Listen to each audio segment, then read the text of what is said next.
Want to stop juggling spreadsheets, calendars, and a dozen apps just to run your rentals?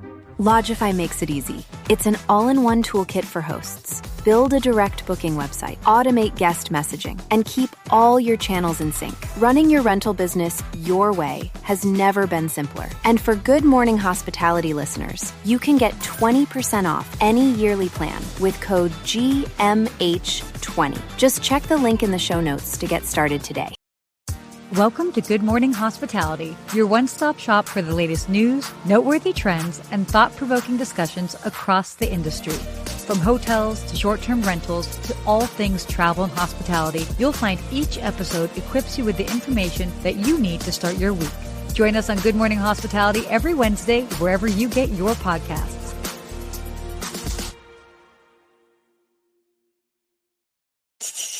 Oh, I love that part. Good morning. Morning, Sarah. I brought a friend. You did. Sarah. You did. Good morning, Ben. Well, I figure we introduced. We got the Ben Wolf in the house with us today, and we're sitting in his resort here, Onera, Fredericksburg, and we're in the brand new expansion.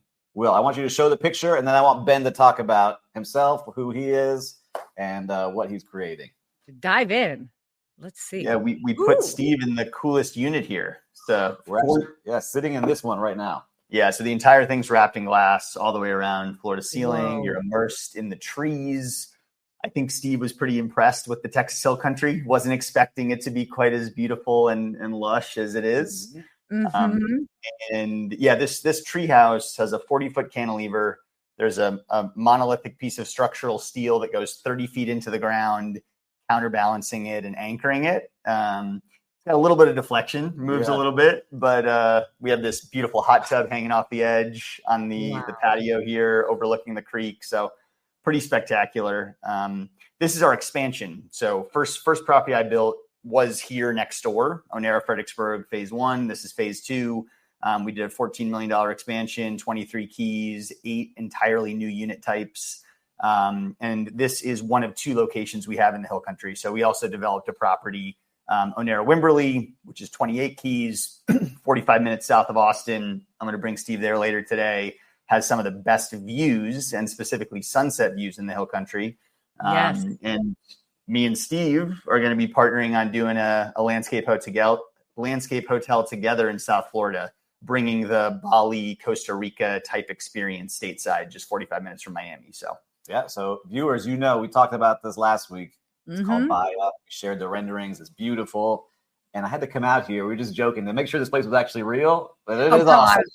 It is awesome. It's a beautiful place. And I was just blown away. I didn't know what to expect. But this room rivals any Four Seasons room. The amenities, the quality, the views is just spectacular. And what he's created in hospitality is this whole new, I think a new category. It's just amazing because I've never seen anything like it. And just walking around the grounds and seeing. I saw a deer for the first time in the real world. I've never seen deer. For the first time? You just had your Bambi experience? I live at zoos. I was making fun of Steve. I'm like, I'm from the Northeast. Like, we can't get rid of deer fast enough. Right? Exactly. They eat everything. And Steve's like, oh, yeah, you live in Florida. There's no deer. There's Paul Mansley. Good to see you, Paul. Yeah, I was chasing a deer through the bush. He's like, what are you doing? I was like, there's a deer, man. I got to get the shot. And then there's the others walking around here. Oh, my gosh. Yes, wow. I am. I'm a Miami boy. I can see sharks, right? You can go on my Instagram and see the sharks I tag. Yeah, you do. There's no deers out there. There's some key deers in the Keys, but they're endangered, I think. So, but beautiful place to be. This is amazing. Yeah, no, we definitely, actually, we should share a link to this, but not we're getting too complicated here. But you guys, for those that are joining us live, let us know where you're joining us from. This is awesome. I have to say, I'm blown away. So wait, when did you get there and how long are you staying? So I got here yesterday morning. I had a private chauffeur. Ben picked us up from the airport. So myself and Victor Feria, my partner over at Tangy, picked us up. And then we came driving through. And when I envisioned Texas, I've been to Austin, but never really went to the outside. I thought it would be flat, but it's like rolling hills. And then we arrived in Fredericksburg. It's like a Hallmark movie TV set. It's like what you would expect like Old Town Texas to look like. He took us to great cafes, coffee shops, a beautiful new hotel that they built there. It's just amazing to see. Thank you for sharing the link there, Will. Yeah. So if you're watching, open up another browser, check out stayonera.com because it really is beautiful. Oh, yes. Thank you for all of this. Okay. So I'm a big fan of Austin. How far away, like what's the drive outside of Austin? Just for those that might not know the area that specifically. About hour and a half from Austin. Okay. It's a big drive to destination from Austin. It's awesome. Texas wine country, Texas hill country, tons of great F&B outlets, restaurants, bars, wineries, you name it. They got it out here. And Onera, I think Steve was pretty blown away. We're on Main Street. It's this like pioneer town vibe, super like old school Texas feeling. And then a mile off of Main Street, we have Onera in what feels like this enchanted forest. So super accessible to all the action, but still tucked in the woods. Oh my gosh. Exactly right. Love this. That website is your vibe. Yeah, Sarah, this is your vibe. Knowing you go on some adventures, like you would like this place a lot. Plus, they have like great communal areas, like a great pool. They have 2 pools now, saunas. Done. You and Alex should come down. We'll do Wimberley and then Fredericksburg. Done. Let me come. I will fly my drone. It'll be a good time, and I will keep my island hair. We'll just call it Texas hair at that point. Yeah. And I see Kate was on here saying the deer eat all her roses. Like, I didn't know. Yeah. I just saw them like wandering around. So cute, but then they're like, no, they eat everything and they're ruining the landscape. They do. They do. And Lou's website looks good. It does. And then Christelle packing in Palm Beach. For cool. Yes. California. It is significantly cooler here. I can attest to that. So that'll be fun. A beautiful place. I'm glad we got Ben. He read all the articles. He studied all the articles we're going to be talking about today. Co-host today. We have a co-host and you're traveling. Steve, what are you taking? Yeah, you influenced me. I'm not going to Turks and Caicos, but Buenos Aires, Indianapolis, not my favorite. Fredericksburg, love it here. So I'll take it. Dude, I love it. I definitely, and I'm going to make sure I'm going to let my cousins know about you guys because they just live outside. Actually, they live in Georgetown. So they don't live too far away. So not at all. Okay. I mean, I'm a big fan, definitely a big fan. So cool. We could talk about this all day, but should we dive into I'll just do a quick thing. I'm at home, as everybody can tell. But for those that were following me on social media, I just came back from Turks and Caicos. I was staying at Ambergris Caye. It's a private island resort. It's so incredibly insane. We can probably dive into it more next week, but just came back. And if you're wondering why I look like I just literally rolled off the islands, I did. So yeah. It's cool to be back. You're ready. I am so ready. It's summertime. It's cool. But more so, I'm obsessed where you guys are right now. So that is awesome. I love this. I'm so glad that this worked out. This is really, really, really cool. Very cool. And just, again, great place. Check out the website if you're just tuning in right now, stayonera.com. Check it out. Great place to be. All right. Let's dive into some topics. That's why people are here. They don't want to hear us talk. They're here for the news. No, they're here for my hair. Kidding. Ben, you ready to dive into these topics with us? We'd love your 2 cents. I am. Yeah, for sure. Okay, let's do it. Run it. Cool. All right, perfect. So our first thing that's kind of been happening is Hyatt is selling Playa-owned hotels to Tortuga resorts for $2 billion. So this is interesting. Hyatt's actually offloading their portfolio of owned properties acquired through Playa Hotels and Resorts.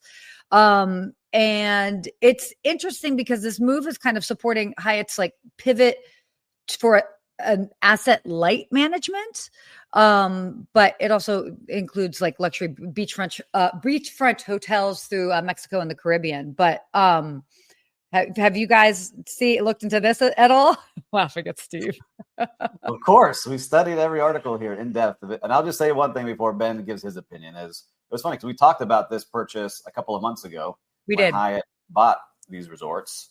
And it just shows, most management groups now don't want to own anything, right? So they bought it because they want those locations and they want that management contract.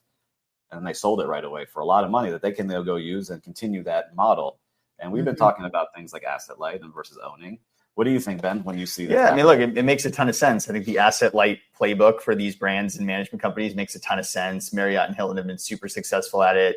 Hyatt has done quite a lot of it as well and is sort of leaning into that direction now. It seems like even more. I'm interested in the purchase side too, just because I love development and what can be created. Yeah, I love that KSL is a partner here. I feel like KSL knows how to do things right, and they're some of the pioneers in luxury experiential destinations these days. So I'm hoping some of these Tortuga properties get even more of an uplift, maybe some reno, really turn them into something spectacular. So that's my hope. Yeah. I mean, it is interesting. And I have to say, even though maybe not specifically like this, but in a lot of the places that I've been to in recent months, I mean, there is this interesting element that's we're just shifting. The whole the hotel experience is dramatically shifting. I was talking with this to the general manager actually of Ambergris Caye the other day, and it's like people know, like, as far as like big box hotels, there's a time and place for it. And you've got so many people that maybe do travel for business that when it comes to leisure, they want something unique. They want something that's not necessarily affiliated with one of these bigger brands, where people can have more fun with the whole stay experience. So whether it's a version of outdoor glamping or this, I mean, they want that. They still might want some of their comforts, but I mean, again, we're just seeing more of that trend towards that. Yeah, I see a comment came through on the back end here for Ben. Yes. So, Ben, as a developer, do you think your brands will pivot to more asset-light models? We've certainly thought about it and discussed it. I have an asset-light business, actually. So I have a company, Awasi, that does hotel marketing and revenue management, and maybe even leaning further into full-service hotel management. So experiential hotel management, sort of new age hotel management company. So we may have some announcements on that soon. So yes, I have that side of the business. It's great cash flow, and we add a lot of value to our hotel partners, particularly on the social media side, on the content marketing side. So we have that piece. I do love building one-of-a-kind destinations and developing places, even though it takes a long time. Equity takes a long time to get paid out, but I just love doing it. So I'll continue to do that. Who knows, though? Maybe down the line we're franchising to buy a brand for the right partners. Hard to say. That's one of the goals we were talking about. That's what we like. I had to convince them that a land lease was going to be good versus owning the land. So it's like the first step, right? It's like, hey, we don't have to have everything owned. We could do it this way, just like hotels do. So yeah, it's fun and exciting to see what's going on. It is. I'm very excited for you guys and just seeing like how it's going to continue to grow and develop, because the concept is there. I mean, and we're seeing this is what travelers are looking for, and it's just going to continue to grow and boom. So it will. Now we may not be able to in LA though, as a segue to our next story. Yeah. Let's talk about this. This is crazy. And I mean, obviously for those that know, I'm, based in Los Angeles, have worked in hotels here for a very, very long time. But there's this big thing that's been going on for those that have been paying attention. For LA, they've been trying to raise the minimum wage for hotels, basically up to $30 an hour. They've enacted a $25 minimum wage for hotel workers, and they will go up to $30 an hour by 2028. So that means, housekeepers, engineers.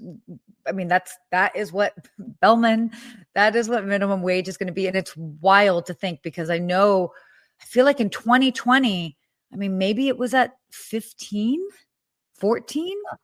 I mean, that's a gigantic number for entry-level people to be coming in. And those positions are labor is the biggest expense for hotels. And all of a sudden you just jacking it up and keep going. There's a certain limit to where it will continue. And at $30 an hour, you get $60,000 to be a front agent. I'm all happy for career front desk agents and concierges like you were. Right. But there's a certain limit that we end up paying as consumers. Right. And so the numbers don't, number sometimes. Right. Like as we're building things, we're going through pro formas like, hey, like we have to move this labor. Can we hire someone at this rate? Like, totally. It doesn't make sense for a lot of owners. So what do you actually hear on the ground? And maybe we'll get Ben's opinion too. But actually, Ben, do you want to chime in? Sure. Yeah. Look, I just think that the hotel industry in LA, I guess, more urgently needs to adapt. So we've historically tried to maintain a high level of hospitality, but also have more limited staff, lean into different technologies. I've been a big proponent of doing away with front desk. I think there's a way to create that sort of arrival experience without having a front desk. So, and our Onera guests, I think, prefer to get their codes and just be able to go to their units as they please. So I think there's some areas that could actually be addition by subtraction when it comes to reducing the number of staff. But I will say, at Onera, something I've learned: when you have fewer staff, the staff that you have need to be exceptional, because there's fewer people to respond to things. They need to have a strong passion and a ton of accountability for creating a great experience for guests. So my view, figure out how to automate more, leverage technology to still create a very high level guest experience, but having maybe slightly fewer staff when the minimum wage is $30 an hour. But then the folks you do have, making sure they're really exceptional. Well, and it's interesting. I mean, you bring up a great point. Like that works at your property. And obviously we all know this, is that no property is alike. I mean, it all depends on obviously how many keys you have, the type of experience, what people are looking for. So I love that sort of creativity. I mean, for me, I've gone to some places that's like, hey, here you go. Here's like the key to your golf cart, and you get to drive your own golf cart to your room and explore it on your own. So that's kind of cool. But then obviously that's a very unique experience, and not all properties are the same in that. But yeah, the thing in LA, it's tough because obviously, we all want people to make more money. Like we all want that, but understanding the business side of things, it just is like, how can it actually play out? And then where do those costs go? Like at what point does the rate of the room become too high that it's not justifying, the rate doesn't justify the experience. So it ends up, it's a very tricky thing in Los Angeles. A lot of people were not in support of it. But obviously enough people were that it has passed. But it's one of those, it's that fine line. I mean, it's expensive to live in the city. And you look at New York City and with unions there. And I mean, you've got bellmen that are making like 120 grand a year. And like that is their career. So, but it's also, they live in New York. It's a very tricky place to be in. And I mean, we just have to become smart as far as how we're running our operations, and a lot to what Ben said. Like when I was in DC, I remember when we talked about there was like a surcharge on all the restaurant receipts that said like 15% tax surcharge. Remember who you vote for? That was like the line on my receipt at some of the restaurants. Wow. And so I think like you may start seeing some of those service charges show up to cover those additional expenses. But also, like we talked last show, when I was at High Tech, there's so many AI solutions out there that the owner is going to be like, hey, you need to figure it out. You can have the same amount of budget for your staff, but they can make $30 an hour, but you got to get rid of automate the rest. Mm-hmm. And so that's what I'm afraid it starts happening. Like, yeah, those people that last will make their $30, but there's going to be a lot of other people looking for new types of work, which I'm very concerned about. I know we posted it on our channel on the clip of what we were talking about, but it's happening little by little. Mm-hmm.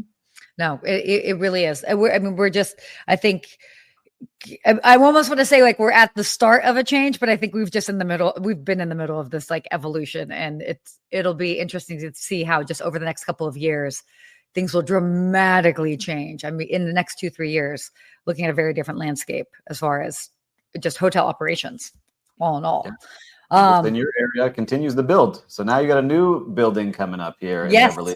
Have you seen anything happening? Have you driven by and seen what's going on? You know what? It's interesting. I haven't been home, but I'm going to be home for the next 3 weeks. So I'm going to get out there and check it out. But One Beverly Hills is breaking ground. And this is interesting because first of all, it's always tough to build, especially like in Beverly Hills and in this area. I mean, as you can see, it's gorgeous.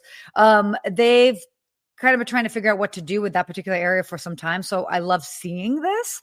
But they're aiming to have it completed for the 2028 Olympics, which is great for that. But yeah, I mean, again, it's like right now it's a slow time for the Los Angeles market. As you can tell, I'm trying to choose my words wisely here.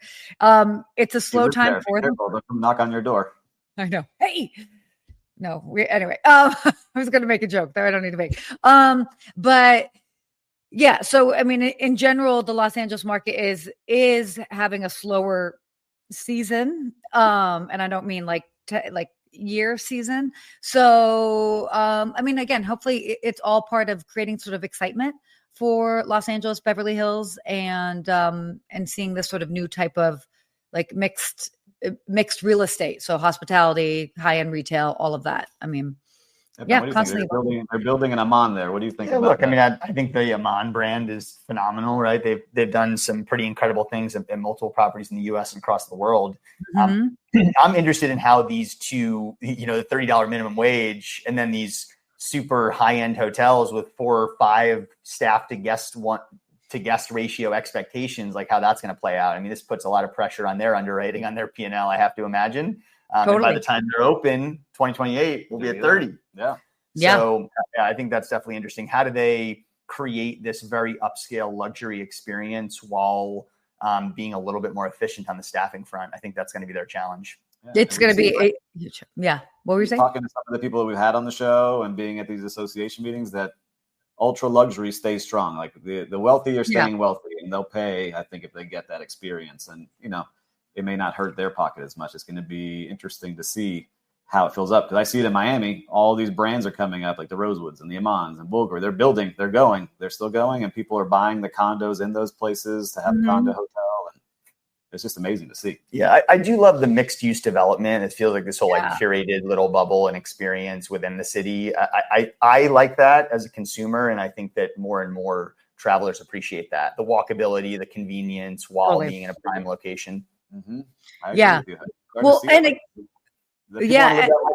all the brands they know and trust all around, right? Totally. And in the heart of Beverly Hills. So, I mean, again, you're kind of like in the mix of it. I mean, if people are going to be going and spending money, that's obviously a key location, just a worldwide recognized location. So, and it is interesting because, again, for those that know Los Angeles, we don't normally build up, we build out.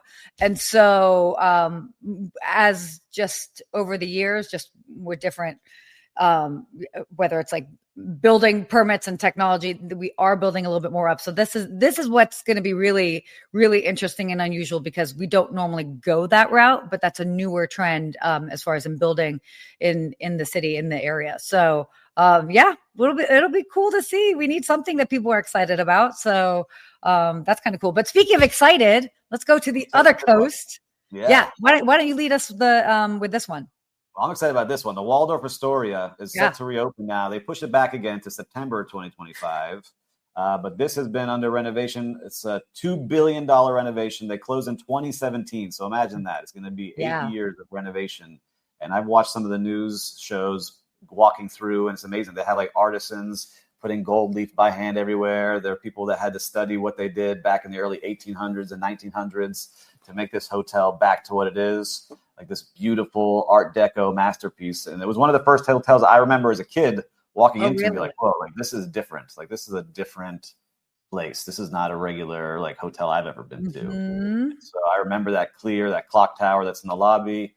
And now one of my good friends is the director of all culinary for Hilton. And he's been spending a lot of time there. Jorge Ramos is the chef. It's just amazing to see what they're doing. When you think Waldorf Astoria, what do you think? You surprised me that there's one actually coming. There's one coming to Fredericksburg, which is very interesting. Wow. Look, I love this.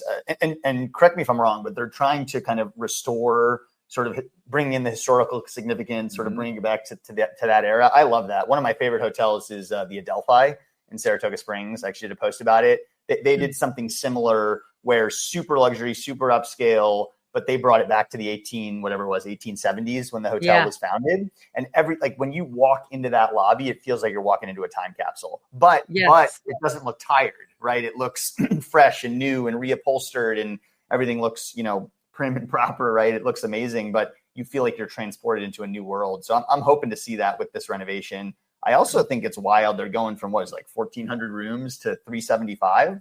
So bringing that way down, rooms much bigger. I mean, I think that it's definitely a bold move, right? To reduce to that level. I will say though, whenever somebody asks me advice in developing hotels, whether it's experiential places like this, or, maybe even a hotel like the Waldorf Astoria, I say, do fewer rooms better, right? Do fewer units better, right? It's like, and I've seen this at my first development on Air Fredericksburg, our most unique, most expensive, nicest rooms not only have the highest rate, they also have the highest occupancy. So that is what people want. And so especially in a market like New York City, where you have people willing to pay to the nth degree, I think they might be onto something with fewer rooms, but way better. Yeah, I see David saying, did I say in the 1800s? It originally in the 1800s, and they redid it in like the 1920s and 30s to what it is today.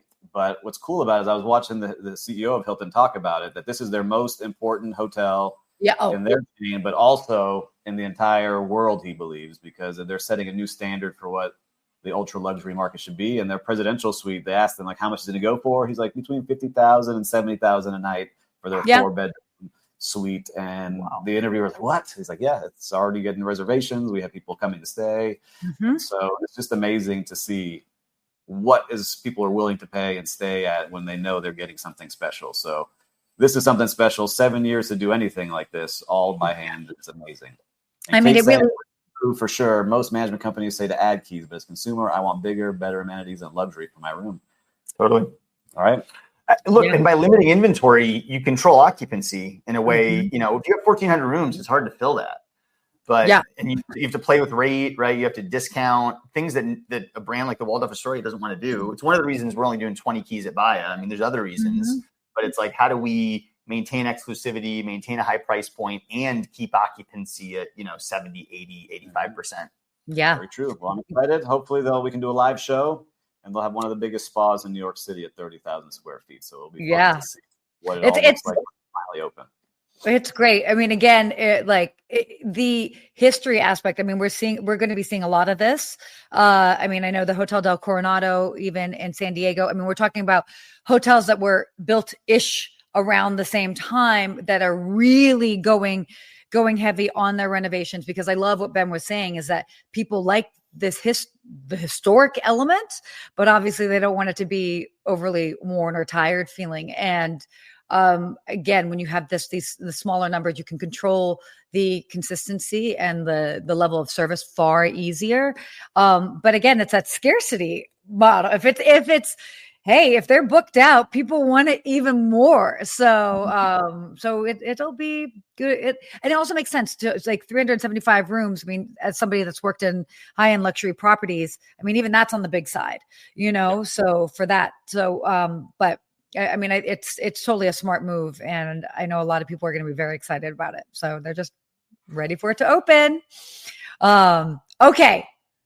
Let's kind of quickly run through these. You guys ready? Okay. Oh my gosh. After my rant. I'm curious. Yeah, exactly. So the 2025's best airlines named and ranked. Of course, no U.S. carrier has made the list. That is not a surprise. I don't really think that they have over the past couple of years.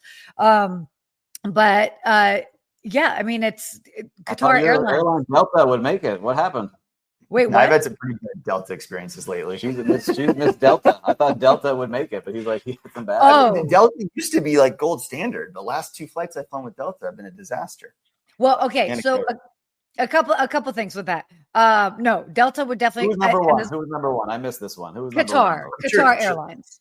Qatar Airlines. Yeah, but of the U.S. carriers, I'm sure Delta's still. Oh no. Yeah. Correct. So we're looking at international. So you've got Qatar, I believe. Here, hold on. I'm trying to see. Okay, yeah. So Qatar, it's all Singapore, Cathay Pacific, Emirates, Al Nippon, Turkish, whatever. I mean, again, like these are internationally the travel experience is just you cannot compare it to what you have with domestic flights.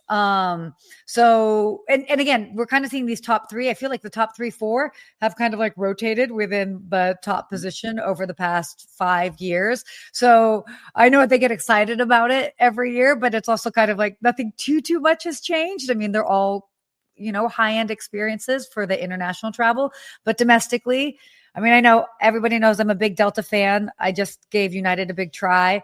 It's a tough time in general to be trying and testing out airlines in the summertime, just because you've got delays from weather. I mean, my whole trip got moved by a whole day because they canceled my flight, and I was United.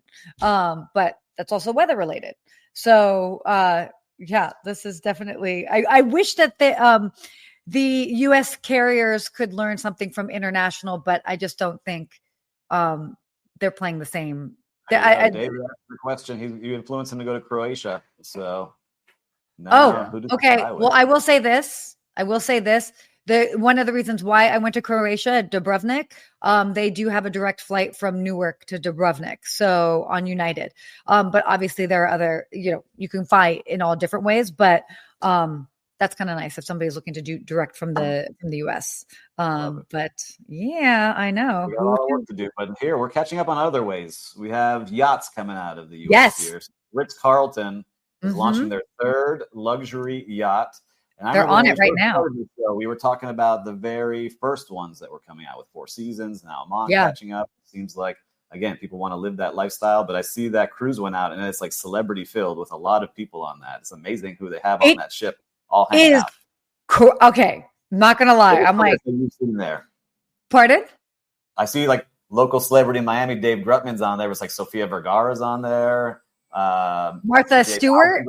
Martha Stewart. It's like all these people on the ship. Who else did you see on there? So it's interesting. So this is a very interesting move because in transparency, like the Ritz-Carlton yacht collection it's been growing, but slowly. I don't think it made as big of a splash, no pun intended, as they had hoped, because it definitely appeals to a very specific clientele. I've had clients of mine that I've booked on there. They loved it. That was the vibe that they were going for. There are so many other people that I know that are like, yeah, not quite it.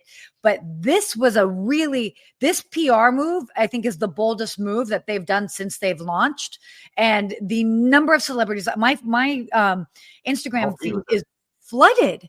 It's crazy who's on the. I just want to be on that cruise to just be like, who else is like on here? And they're still sailing right now, I think.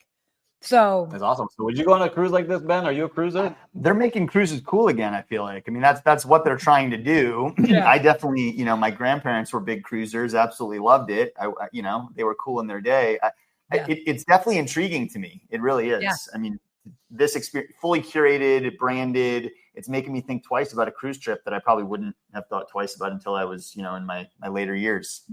Yeah. When you're on those yachts, you can go to different ports. It's not like the big, I like the big cruise ships too. I like some of that, but this, you can go to unique locations and you're with really nice people, and it's, it's interesting to see how they do it. And I mean, $10,000 maybe sounds like a lot of money, but for a full 6 day trip it's really not, right? When you add it all together, and everything's pretty much included typically in a cruise. So yeah. And I mean, as somebody who's been on cruises on ships of similar size, it is a different experience. And it's a very, I love traveling on cruises like this, and especially of this size, because again, you the people that you're interacting with, how you're able to interact, it is very much elevated. And I love what Steve was mentioning, that you can go to different ports. I mean, even when I did Antarctica, I think at max capacity, it would be 200 guests. So that's very intimate. But yeah, I mean, it's interesting, this play. And I think what they're really trying to do is take the market share from those that, for Four Seasons and the other sort of high end cruises that are coming out there. But hey, people are doing it, as we've seen. All inclusives and cruise lines, people are kind of opting for that just in the current economic climate. They want to know that this is the price that they're paying, and kind of they don't have to worry about spending every time they go to eat or do something. So Lou the cruiser, Lou's doing his 41st cruise next week. Woo! Good job. Cool. Oh my gosh. Yeah, I've heard great things about that Viking river cruise. That'll be great. That'll be cool. I will be doing Cunard at the end of July. I'll be doing the Norwegian fjords, and then I'll come back and I'm going to be doing Alaska. So Cunard also really has a lot of history, and doing a very elevated experience. So stay tuned for that. We got our cruise fans over here. All right, let's go to our real-time recap. What is happening on the streets of hospitality? What have you guys seen? Ben, do you want to go first on what you're seeing? Like something in hospitality that maybe wowed you? Could be anything from like a gas station that was awesome. Like my personal experience in hospitality. Yeah. Look, I mean, the PMS Muse put on a dinner last week at Jeffrey's Steakhouse, probably one of the nicest steakhouses in Austin. And I just thought it was really well done. Curated group. I met a bunch of great people. I'm not a Muse customer today. Maybe I will become one in the future. But yeah, I met one of the owners of the Frame Hotel, a really cool new hip hotel in Austin, South Congress District. We're going to meet up. So yeah, I love creating, them creating those curated groups for us to connect. Yeah. All right. Well, for me, I'm going to say the city of Fredericksburg is what I'm giving a shout out to. Okay. All right. I went to, where we go? Vaudeville for lunch on Vaudeville. Yeah. French Bistro. Then we had coffee and the Albert Hotel. The Albert Hotel. And then we had dinner at House and Vine. Hill and Vine. Hill and Vine. And everyone was awesome. Everyone was so nice. The quality of the food and beverage was fantastic. Like, I'm blown away by this city. You heard me talk about the other city that I was in the other week that I was not a fan of. Like, this is a city that I would come back to, hang out, make sure I book at Onera, and then go explore the main street, because it's just a cool vibe here. And I just think everyone is nice here and they want people to come back. I was telling people, like, oh, I just landed from Miami. They're like, oh, come on in. Let me show you around. And just so nice, everybody. Right. Great place. True Southern hospitality. Really. Yeah. Oh, complete with that sweet tea. I love it. So I'll just do a quick shout out to that Ambergris Key, where I just was, the private island resort. Think about it. It's a private island. And so it's not like hiring is not easy. It's not the employees actually live on the island. It's also in the Caribbean. We all know that sometimes, like, you can stay at a very high end luxury resort, but like everybody's operating on island time, which is sometimes a little bit incongruent with your expectations for luxury level service. And I was blown away. Like, we just had amazing service from we had a butler with our bungalow, but we also had our servers at the restaurants, and just, again, it was just so top notch. So shout out to them for really being able to create that 5-star experience on a private island, which is definitely no easy feat for so many reasons. So shout out to them for that. Love it. Awesome. I love it. You sold me on going to my island. Okay, come on. Yes, exactly. Okay, let's get to our hospitality quote. I wonder if we have it up on here. But okay, perfect. You got it. Excellence is the gradual results of always striving to do better. And that is from Mr. Miami, Pat Riley, the godfather of the Miami Heat and the NBA. It's a great quote. What do you feel about this quote when you hear it, Sarah? I think consistency. And consistency is where you get excellence. I like it, Ben. What do you think? I'm all in on this quote. I mean, I feel like at every property we are trying to not do the same, but to do better.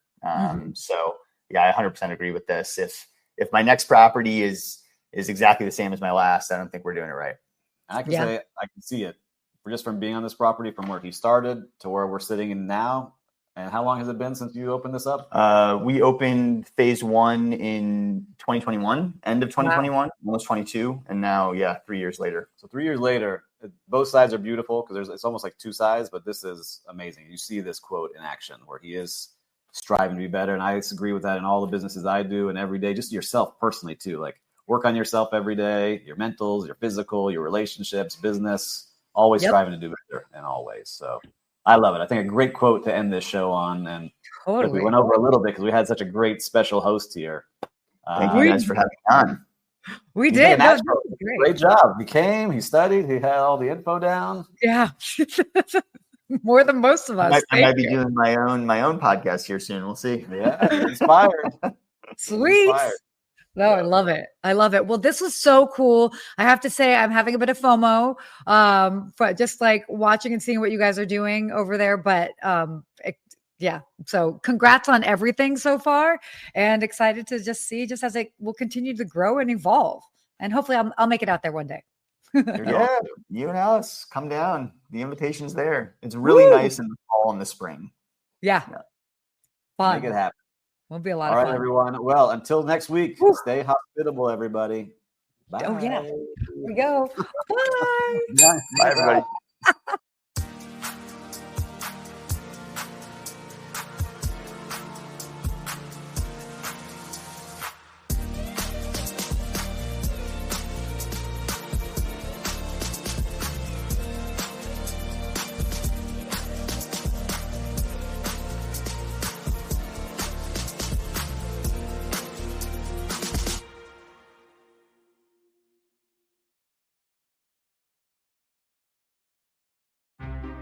Want to stop juggling spreadsheets, calendars, and a dozen apps just to run your rentals? Lodgify makes it easy. It's an all-in-one toolkit for hosts. Build a direct booking website, automate guest messaging, and keep all your channels in sync. Running your rental business your way has never been simpler. And for Good Morning Hospitality listeners, you can get 20% off any yearly plan with code GMH20. Just check the link in the show notes to get started today.